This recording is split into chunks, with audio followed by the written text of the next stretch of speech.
tell you about the day that I became a father.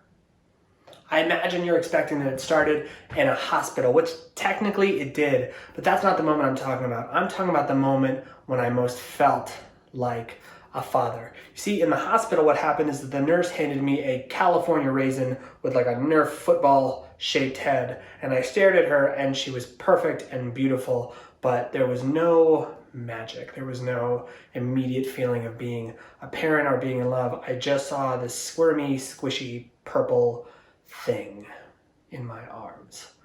And once I had that California raisin, I learned 3 very important things. Number 1, your primary job as dad is to support mom. Now, I am open to all varieties of relationships, no matter what gender role or responsibilities that you take. At the end of the day, whomever gave birth to this child has a different connection with the baby, has a different level of responsibility. And it is your job as the partner, as the other, to just get the fuck out of the way. So if you can make her laugh, or him, you can make her smile, you can make her feel beautiful. That counts for a whole lot more than you getting 15 minutes of skin-on-skin time with the baby.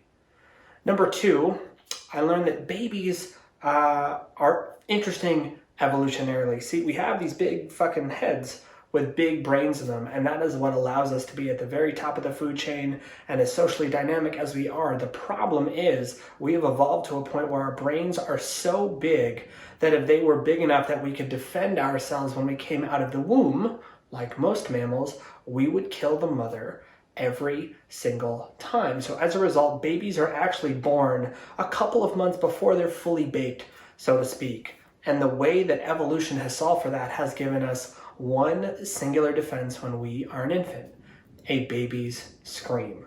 Now, I know you've all heard babies cry on planes. We've all seen the movie Dumb and Dumber. That is not the sound that I'm referring to. It is this rattling, desperate, I fear for my life cry that only exists for the first 3 or 4 months of life, and it is harrowing to hear as a parent, as a bystander, as anybody, because what it is actually supposed to do is trigger your nervous system and grab you by the spine and make you panic to make sure that the baby doesn't die. Now, unfortunately, that was probably created back when babies were like living outside and when tigers could steal them, which is different now than when the baby cries in a bassinet wrapped in 78 blankets wearing cute little hats. But the mechanism is the same. The trigger is the same. And the fear as a parent is the same. The third thing I learned is that when you become a new parent, it is unbelievably easy to completely lose your sense of self. And that's true for the mother and the father. You're both so amped up and just trying to keep this baby alive, to do the right things, whatever that is, however you want to define that, but constantly anxious about doing it. So you check those checklists, you run all those errands, you clean the bottles, you feed the baby, you change the baby, you change the blankets, you wash the sheets over and over and over and over again.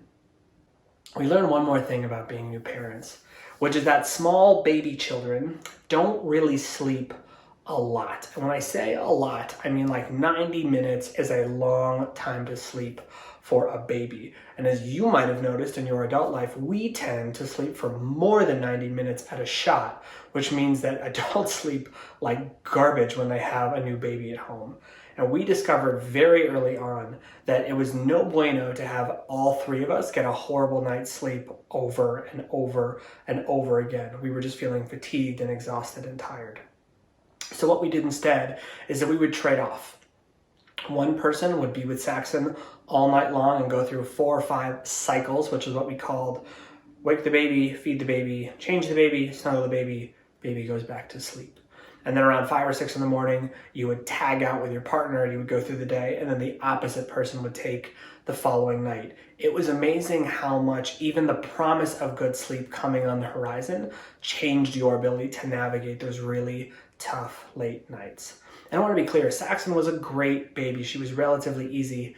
But on this one particular night, she was losing her shit. And I mean that rattly, desperate cry for hours and hours and hours. It was the kind of thing where you check your watch expecting to see that 7 or 8 hours have gone by and 42 minutes have passed. And all this time, my nervous system is like knocking in the back of my head, like, she's dying. Why aren't you doing anything? I'm like, I don't know. I'm trying my hardest. I want to save her life, but I don't know what to do because she's not. I don't like. What is it? The diaper? Is it the blanket? Do I need to feed her? Like, how? What can I do? And the answer was nothing. Nothing I tried was accomplishing anything. And so finally, in a state of total desperation, I just wedged her down into a boppy, which is like a 3/4 shaped, or excuse me. It's a 3/4 donut shaped pillow, and it's meant to hold babies up. And so I wedge her in there and I just take a step back, just to have a break from the screaming by my ear.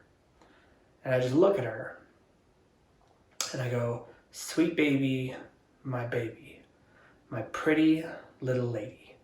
Do you think maybe, baby, we could stop all of this crying lately? See, your daddy hasn't slept in or stepped into the sunshine, so he's left in. I'm worried about these tears rolling down your cheeks on your wet chin. You see, Dad, he read all the books and he checked the checklist, but at this point, Dad's not going to make it to breakfast.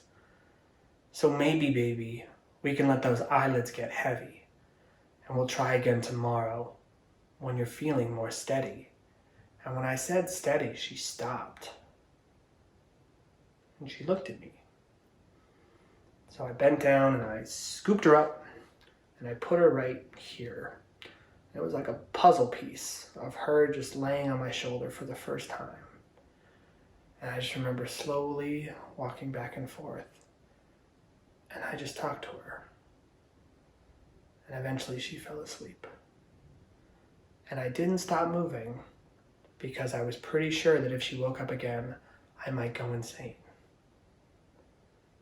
But as I rocked and she continued to sleep, I realized that for the first time since she had been born, I actually started to feel like myself. And in that moment, I actually felt like a dad.